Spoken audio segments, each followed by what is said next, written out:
At basic principle yan sa kahit anong computer security is kapag may physical access ang isang tao or ang gobyerno sa doon sa computer gadget, pwede niyang mabago yung source code. Ikaw nga kapag pupunta ka sa Green Hills, dalhin mo yung cellphone mo doon o yung laptop o yung isang nakaw na gadget, kahit may password yun, pwede mong ipabago yung source code.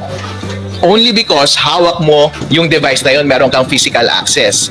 In much the same way, kapag yung government ay may access dun sa physical device, kahit sino sa government, pwede siguro, alright? Pwede siguro na mabago yung source code. So, ang question lang dyan is, posible ba o hindi?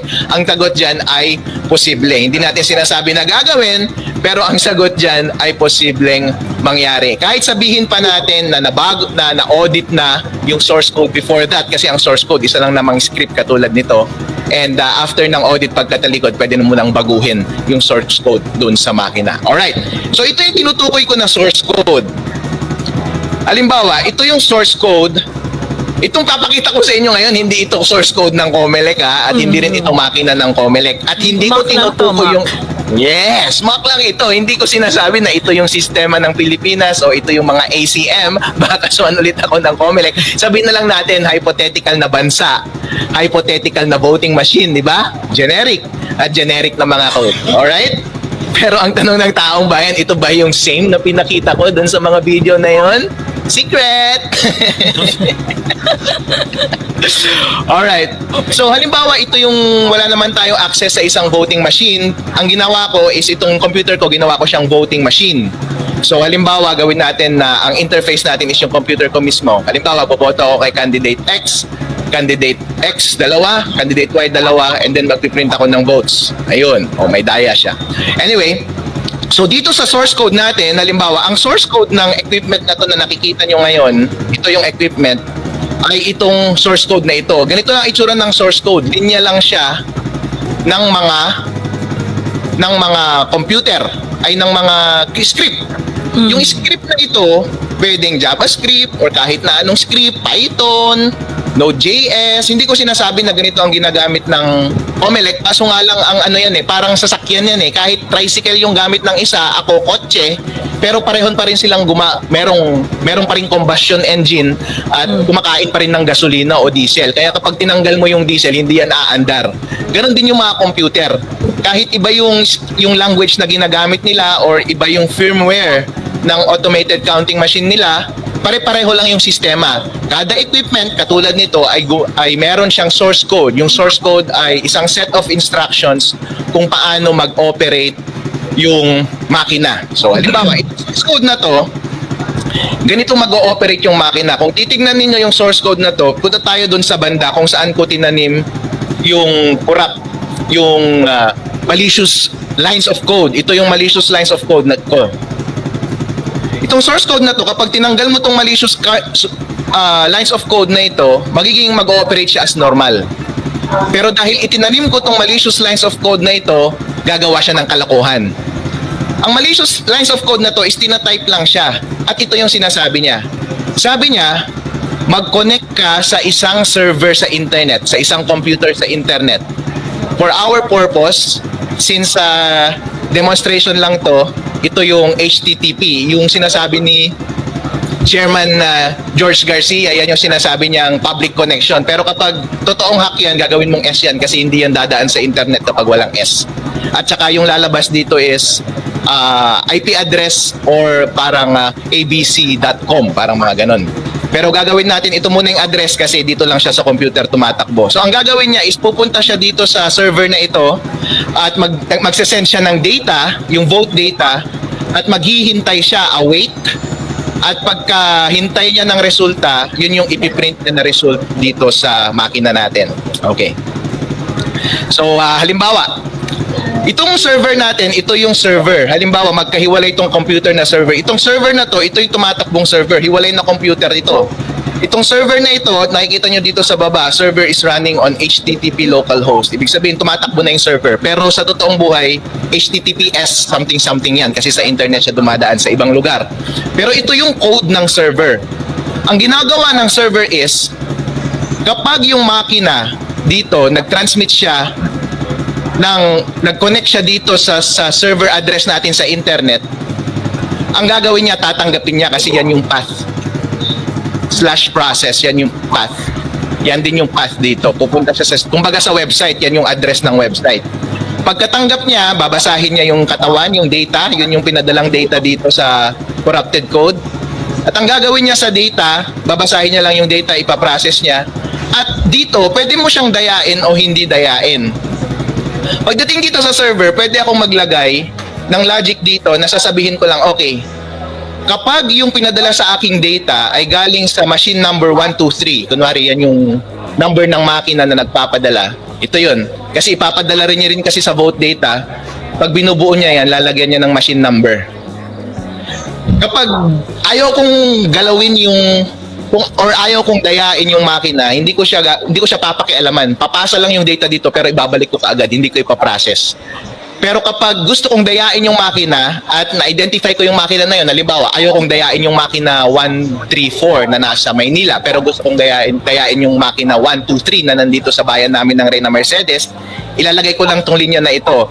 If the machine number is 123, yung candidate X votes na nakuha mo as data, i-manipulate mo siya. Kunin mo yung total votes, pero ang gawin mo is instead na gayahin mo yung totoong X votes, ang gawin mo times 0.7, pero i-round up mo, math ceiling. Tapos yung natirang total votes, ibigay mo kay candidate Y. So babaguhin niya. And then ibabalik niya yung data dito. Ibabalik niya yung data, response, ang ibig sabihin niyan. Pagka-response, tatanggapin niya dito sa result. Wait, hinihintay niya, yan na yung response. Babasahin niya yung response at yun yung i-display niya. Ngayon, tignan natin kung tama. I-save natin to. Halimbawa, tumatakbo yung server. So halimbawa, ito yung voting machine natin, election day na. Election day, connected sa internet, di ba? Ang tingin natin is normal lang siya, walang mali. Normal lang. Okay, fine, walang mali. Ito ang running votes na, halimbawa, yung unang voter bumoto kay candidate X. Ipapakita ko lang yung yung running vote. Pero sa totoong buhay, hindi nakikita yung running vote. Pero just for simplicity, para habang dinedemo ko, nakikita nyo yung running vote, hindi nyo makalimutan. Yung pangalawang botante, bumoto kay candidate Y. Yung pangatlong botante, bumoto kay candidate X. Yung sumunod kay candidate Y. Sumunod kay X, kay Y, kay X, kay Y, kay X, kay Y. So kapag i-assume mo, di ba, running vote yun. Walang may alam ng boto. Wow. Tapos, ipiprint na natin yung election return. At the end of the day, magkakasurpresahan tayo. Pero since connected siya sa internet, tingnan natin, maalala ninyo kunwari nag-exit poll kayo, 5 kay X, 5 kay Y, yun ang inaasahan mong mag-print sa election return. Okay, print natin yung election return. What? Yung candidate X naging 7, yung candidate Y naging 3. Hindi mo alam ang nangyari. Kasi, ang ginawa niya ay, dito sa code natin, nagtanim ka kasi ng dito sa source code, nagtanim ka dito. Ito ang ginawa niya. Pinadala niya dun sa hacker server yung data.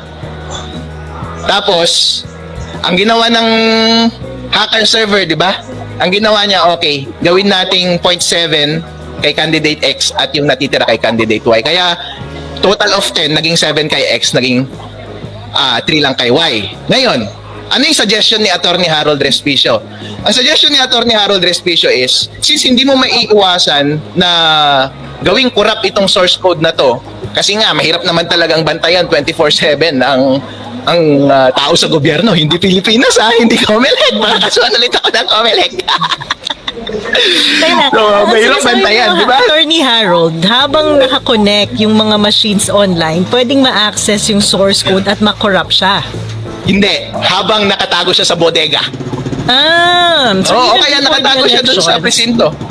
Habang hindi pa nagsa-start yung election, pwede nang i-corrupt itong mga source code na to. Yes. Naka-embed na yan. So once nag-connect na yan sa internet, pwede nang magbago yung resulta kasi babaguhin mo na yung logical flow ng mga boto. Kasi tama. Ang gagawin mo na lang sa election day, ito na lang ang gagawin mo. I-enumerate mo lang dito yung mga makina na gusto mong dayain at yung logic na gusto mong gawin. Pwede mong gawing dagdag bawas, pwede mong gawing by percentage para hindi halata.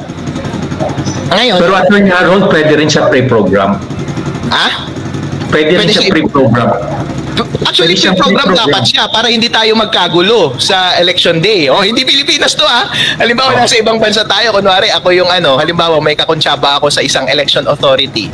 Butan. Sinabi ko sa kanila, ito yung code na itanim ninyo. Bigyan nyo nga sa akin yung source code pag-alaran ko. Sige. Tapos tatamnan ko nito. Sige, i-update nyo yung yung software niya. Ito ang i-update nyo na update. Yung update na yun, meron na ito. Ito na yung corruption. Ngayon, pagdating sa election day, ako naman, naghihintay na lang ako ng text galing sa mga masasamang elemento sa mundo. At tatanungin ko sila, sige, sabihin nyo lang sa akin yung mga voting machine na gusto nyong dayain. Ilalagay ko dito. Kung ayaw nyong dayain, huwag nyong sabihin sa akin kasi normal lang ang mangyayari. Yan yung merit nyo lang dito. Tapos, anong gusto nyong daya? Dagdag bawas o gusto nyo sure? By percentage na lang. Di ba? Yung mga iba, hindi siguro nag-iisip masyado, sinisiro nila yung kalaban. Yan, dali lang naman gumawa ng algorithm. Statistical, yan, di ba? Statistical improbability. Yeah. Kapag naka-zero yung kalaban. Pwede. Halimbawa, pwede kong i-zero. Nangyayari yun, di ba? May mga ilang areas na ang resulta ng election, zero talaga yung kalaban. But do you believe that? Hindi nga. Pero nangyayari yun. So that adds to the doubt dun sa election. Go ahead, Harold. Tama. Gawin nating zero tong kay X. Tsaka gawin lang nating total votes yung kay... Ayan, baguhin natin. Ayun, nag-update na siya. Halimbawa, refresh natin 1, 2, 3, 4, 5. 1, 2, 3, 4, 5. Print votes. Di 10 yung isa, 0 yung isa. Dali-dayain, di ba? So, ibig sabihin, on election day, kapag tinawag mo sa akin yan, kunwari ako yung hacker, nasa likod ako, nandun lang ako sa bahay ko. Itong computer na to, pwede kong gamitin basta connected to sa internet at connected sa makina yung counting machine. At saka connected siya sa internet at ako connected sa internet. Ganito kami mag-uusap. Alam kong may nakatanim na doon. Itatawag mo lang sa akin. Alas 7 ng gabi. Anong gusto mong daya? Ito ang gusto mong daya. Sige, anong number ng makina? Sige, para ma-identify.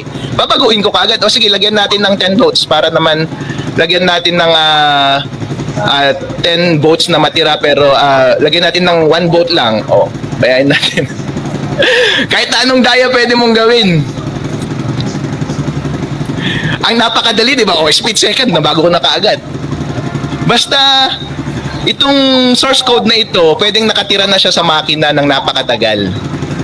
Ito namang server, ako, buhay lang siya nung election day at naghihintay lang ako ng instruction. Tapos, ang gagawin mo lang, ayun nga, kahit alas 7 na ng gabi yan, bigyan mo ako ng instruction, di pwede kong baguhin in split seconds. Mababago ko na kagad yung resulta. Ngayon, tignan natin Prof. Shelo, Prof. Dan, tsaka Attorney Alex Lacson kung paano mo maiwasan yung ganitong hack para hindi madaya kahit merong nakatanim na source code. Halimbawa, compromise yung source code. So, possible na even if compromise yung source code, pwede pa rin ma-prevent yung daraya. Yun nga yung point ng video. Hindi po ba? Kaya ako dinedemo sa inyo ngayon is para makumbinsi kayo na pwedeng mahack at napakadali. Nakumbinsi po ba kayo? Yeah. We reserve comment. Ang next na gagawin ko is kukumbinsihin ko kayo ng solusyon. Comelec. Kukumbinsihin ko kayo ng solusyon. Harold, before that. So halimbawa, sa isang presinto, tapos merong ACM or VCM doon, how do we check it if it is corrupted? Or kung meron nang naka-implant doon, how do we? Mahirap kasing basahin yun, Prof. Attorney Alex. Halimbawa, itong laptop ko ngayon, madaling magtanim pero mahirap siyang hugutin, kung baga. Okay. Mahirap i-withdraw at basahin yung makina. Or pwede mo pa ring mabasa, pero kaso nga lang Attorney Harold, this is where I'm going, ito yung direction my way of thinking right now. If you want, halimbawa, to empower or to orient someone in every precinct in the country para ma-orient siya on how to check the counting machine doon sa presinto nila, sa barangay nila, how do we do that? Merong checksum na tinatawag pero hindi kasi nila ini-implement yun eh. Sa mga ibang software kasi kapag nagtatanim ka ng update o kaya dyan sa Microsoft computer mo, merong hash yan na mahaba, na garbled na letter at saka numbers. Yun kasi ang hash, kapag baguhin mo lang yung isang letra doon sa source code ng isang computer, magbabago yung buong hash. Kaya ang gagawin mo, mag-check siya ng hash every time nagra-run. tapos makikita mo kapag yun pa rin yung hash niya every time nagra-run yung computer, pwede mong masabi na yung source code na yun is yung same as audited na source code ng independent body. Kaso nga lang, habang nag-ooperate on election day, wala namang process para mag-checksum yung makina. So walang ganong process Hindi yeah, pwede sana gawin. ni Alex. Before Pero ibang Before Sorry. mag-start ng voting yung mga tao, can't COMELEC include that step na kasi magkakaroon ng independent audit ng software and hardware, 'di ba? Pati yung source code. Tapos ilalagay yan supposedly sa BSP for security reasons.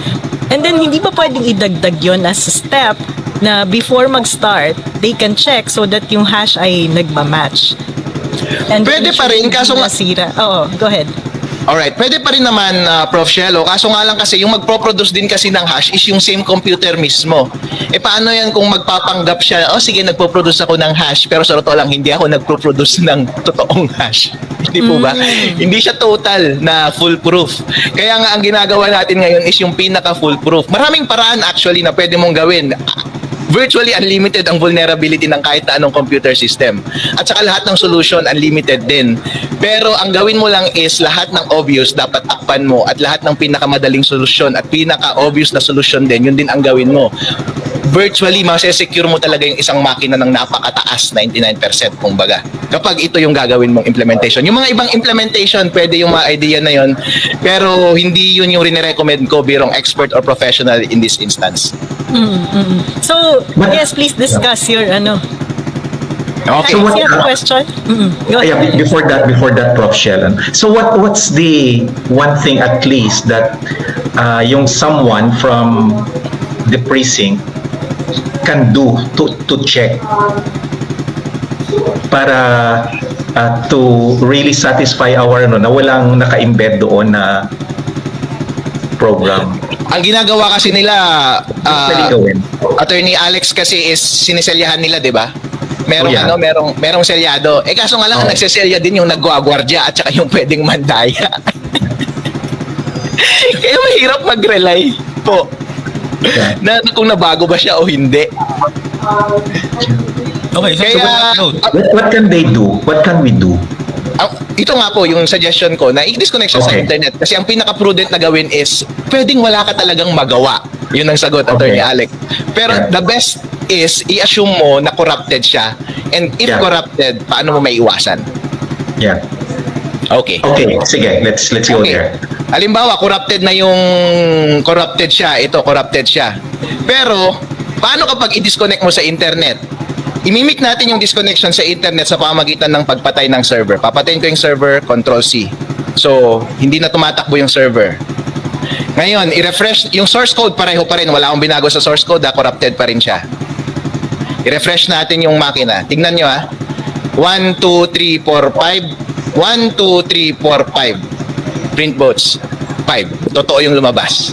Yeah. Kasi ang ginawa niya is, siyempre kung ako yung masamang tao sa gobyerno, ang gagawin ko, hindi ako magpapaka-obvious. Ang gagawin ko is, kapag try ka lang, kapag kaya mong kumonek sa internet, try mong mandaya. Yan, no?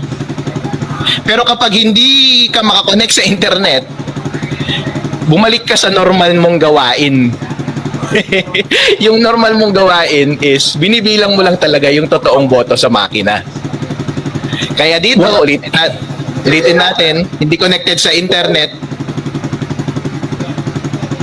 lalabas yung totoong boto kasi masyadong obvious, hindi na nga connected sa internet, mandadaya ka pa rin pati doon sa source code. Attorney Harold, Yung bayan na yun, actually, kung gusto Attorney Harold, mo, balikan ko yung question ko kanina. What Oh. if kung pre-programmed na siya na 7:30 kahit wala Alright. internet? Oo. So, Okay, pwedeng pre-program. conditionality hindi dependent Oo. on internet connection, ano? Okay, So sige. pre-programmed na siya. Kahit na walang internet connection, pre-programmed na siya na 70-30 70% will go to candidate X and 30% will go to candidate Y. Alright. Oh, no problem. Pwede po yan, pero hindi yan yung vulnerability. Open pa rin yung vulnerability na yan, Attorney Alex. Actually, hindi yan yung dinidiscuss ko, pero actual vulnerability yan. Actually, Yeah. hindi lang kasi yan yung pinakamadaling gawin. Ito kasi yung pinakamadali. Mahirap kasing gawin yan, Attorney Alex, kasi kapag ipiprogram mo yan, paano kapag nagdalawang isip ka? gusto mong magbago ng plano. O kaya merong gusto mong magmandaya on the last minute. Mahirap nang gawin yun. Kasi nakatanim na siya beforehand. Pero kung sure ka na sa daya na gagawin, itatanim mo na siya beforehand. Itatanim mo siya beforehand. Yun yung sinasabi ko ngayon. Itanim natin beforehand. Gusto natin? Okay, itanim natin beforehand. Ang gagawin ko is, itatanim ko siya beforehand. Ang gagawin ko dito,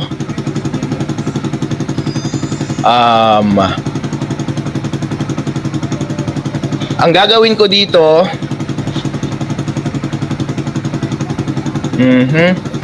okay, ang gagawin ko dito, ang gagawin na lang natin dito is X count plus 5, halimbawa, para mas madali.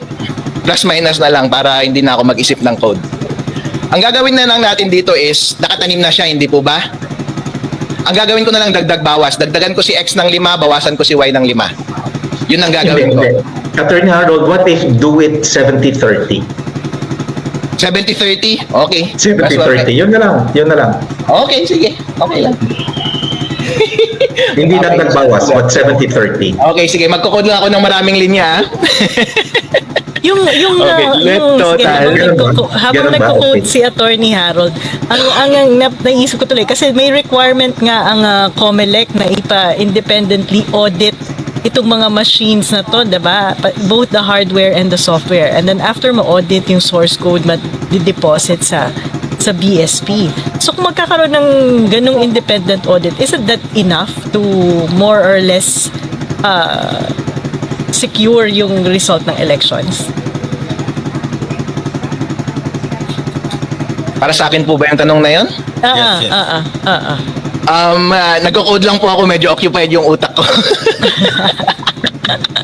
Kasi hanggang ngayon hindi pa lumalabas Okay. yung hindi pa lumalabas itong Certification. certification ng independent technical team na magre-review and yung organization na nakontrata ng government natin, ProVNV, is an international audit organization na siya din yung gumagawa ng accreditation ng voting system sa US at sa iba pang bansa.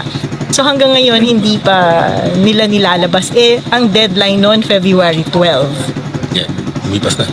Or hindi pa sila inaalaw ng COMELEC to perform their duty.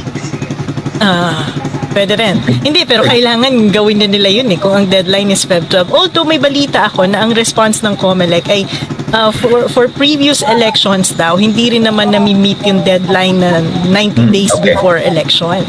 Okay. Okay, ready na po yung code. Sige. Okay. Okay. Ang ginawa ko lang po dito is hindi pa rin siya connected sa internet, pero ang ginawa ko is tinanim ko na naka-hard code na siya sa makina kung yung daya. Ang ginawa ko is kinuha ko muna yung total votes, pinag-add ko yung X tsaka Y.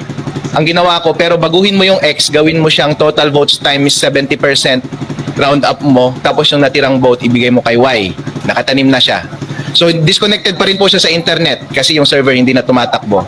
So ang gagawin natin, corrupted na yung source code, meron ng automatic na daya. 1, 2, 3, 4, 5. 1, 2, 3, 4, 5. Print vote, ayun, 7-3. Wow.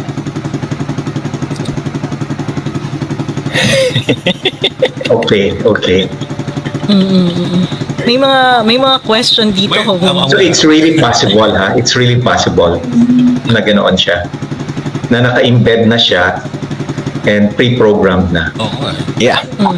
Oh, and it's also possible na pre-program siya na halimbawa 70-30, 70% of the votes in a precinct will go to candidate X and 30% of the votes in the precinct will go to candidate Y. Or pwede rin siya dagdag bawas. Naka-embed, pre-program. Kahit na walang internet, yun yung lalabas. Oo.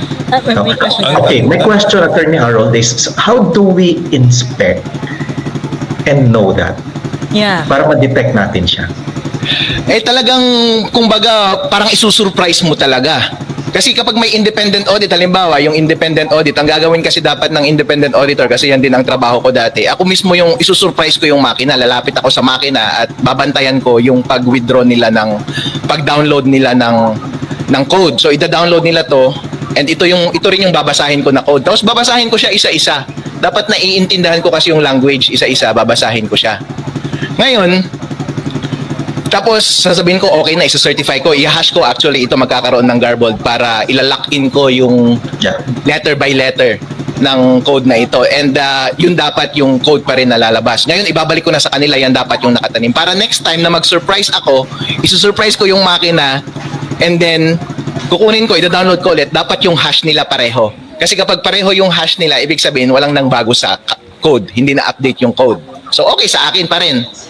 Kaso nga lang, pagkatalikod ko, o yung kahit na sinong may access sa makina, in-update yung makina, o meron pa bang makaka-check nun later on? Unless meron ulit magsusurprise on election day, i-surprise mo, bantayan mo talaga yung makina and ibasahin mo ulit yung code na nasa makina and tignan mo kung match pa rin sa hash. Yan ba? Matagal ba yung gawin? Madali lang, ipakita ko po sa inyo paano mag-hash. Wait, no. Yun lang. Gusto ko lang malaman na you can do it sa election day itself. Mahirap po kasi kailangan mo ng tao kasi. Oo. Kailangan mo Pero ng kung may tao na tao, magsusurprise. Kung may tao ka, magagawa niya ng mabilisan or will it take a lot of time na mumurahin ka ng mga voters na nakapila? Hindi naman, mabilisan lang po. Okay. The next question ko is, can you verify kung nagkaroon ng tampering after the elections? Yun po, specifically ganun po. Kasi yung independent auditor, dapat i-hash niya talaga yung code. Tapos yun, naka-record lang, naka-public yung hash na yun. Okay, na-audit na yung code natin, ito yung hash niya, garbled. Kasi kapag ganito pa rin yung hash niya every time, hindi siya nabago. Ngayon, random on election day, try mo kunin yung code dun sa makina. Tapos i-run mo yung hash niya. Kung pareho yung hash, hindi nabago yung code. Hanggang after the elections yan, di ba? In other words, you can check yung hash after and that means na nagkaroon na yan. Pwede mo pa rin i-check after hash, kaso nga lang in between, paano kung in-update back nila? Yun ang nga tinatanong, magagawa nila yan, di ba? Even Kung after nagawa nilang generating the i-update, result. after audit, baka pwede nilang i-update back after election. So in effect, kasi kung may independent audit nga and then ilalagay yung main source code sa BSP, that's the main source code. So ibig sabihin, kung may mangdadaya, pwedeng baguhin pa rin yung mga nakaprogram dun sa machines, no? And it will be different from what is deposited sa BSP. Tama ba? Yep. Every time na may Hindi natin access ka sa... malalaman kung may magkaiba o hindi. Tama.